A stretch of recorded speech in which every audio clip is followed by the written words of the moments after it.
So when I'm having a tea, I thought I would do a video all about new varieties of fruit trees and citrus that can survive in England and a pomegranate that can survive in England that bit by bit I'm trying to get just to massively extend the range of fruit that I can grow in my garden. First one is an apple tree called Purple Haze. And if this didn't look cool enough, wait till you see what the inside looks like. That is the coolest apple I have ever seen. It's purple and the inside is red and it has that cool little ring.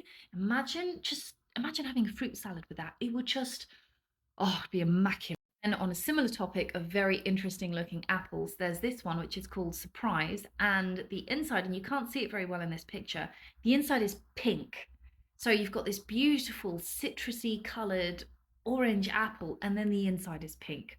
Just, I want one. Fortunately, I've completely missed the boat for both of these, but my plan is in November to just slowly save up over the summer and hopefully I can start getting these. And then in 3 years, maybe four, I'll be able to start harvesting these apples. And at that point, I'll have a lot more than 6 apple trees. So we'll see what happens there.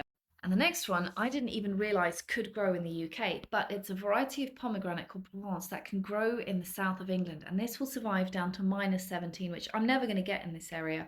I think the coldest this area has ever gotten on record was, I think, -12, and that was over 120 years ago.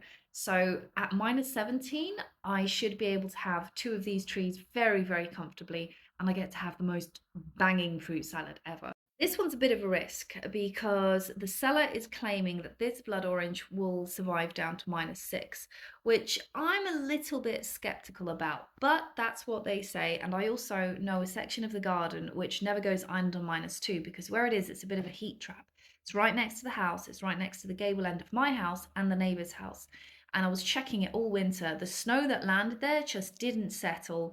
It's right next to a water butt now, which has been deliberately put there so it can act a little bit like a heat battery. And even if it didn't have all of that, I've still got the means to cover it up in a fleece and make sure it's protected. So I might take a risk just because the thought of being able to pick blood oranges from my own garden is just, oh, that's too much of a nice idea. So that's something that I do want to try and do. And then finally, there is one more orange, but I can't find anyone in the UK who actually sells it. And it's called the Cara Cara orange. And this one's amazing because the inside is like a grapefruit pink. And this can survive down to -12, which again, in this part of England, is never going to be a problem. But I just can't find a seller who actually sells it in the UK. So I'm going to keep hunting. But for the moment, I haven't found anyone. So if you know someone, let me know.